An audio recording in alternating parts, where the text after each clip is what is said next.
And I guess we should have taken Ali Abdelaziz at his word, because the trilogy fight between Kamaru Usman and Leon Edwards will be done, in fact, March 18th. And that means we're essentially 8 weeks away. So not a whole lot of build up. That London show, rightfully so, going to be headlined by the trilogy between the former champ Usman and Leon Edwards, making title defense number one.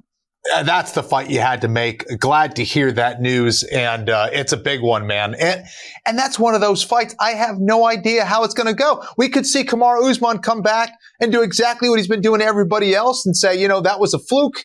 Or we could see Leon Edwards, who is riding high on confidence, who said, that was not my best performance. And he could go out there and perhaps dominate as well. I mean, you got to remember that first round against Kamaru Usman that he won was extremely impressive.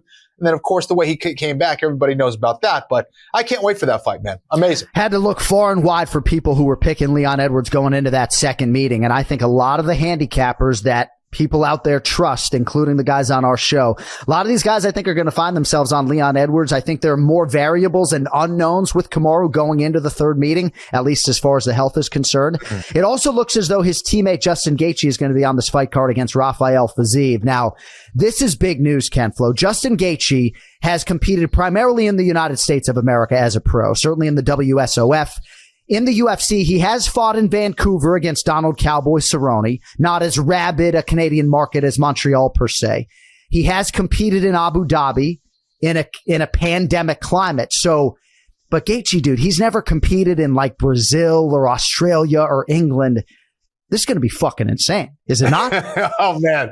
Well, Gaethje, you don't need to speak any language, in particular to appreciate Gaethje's style. He can go anywhere in the world and people are going to know exactly what that kid is all about.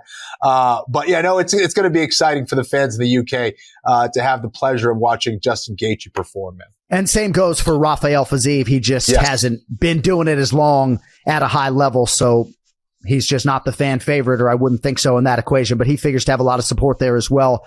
Gaethje has not fought since a May 7th loss to Charles Oliveira last year. Fiziev, of course, has won 6 in a row, highlighted by that knockout of RDA in what was a main event July 9th. He hasn't competed in 6 months as well. So I know promotionally they wanted to get that fight done for a long time, and it shall be done on March 18th.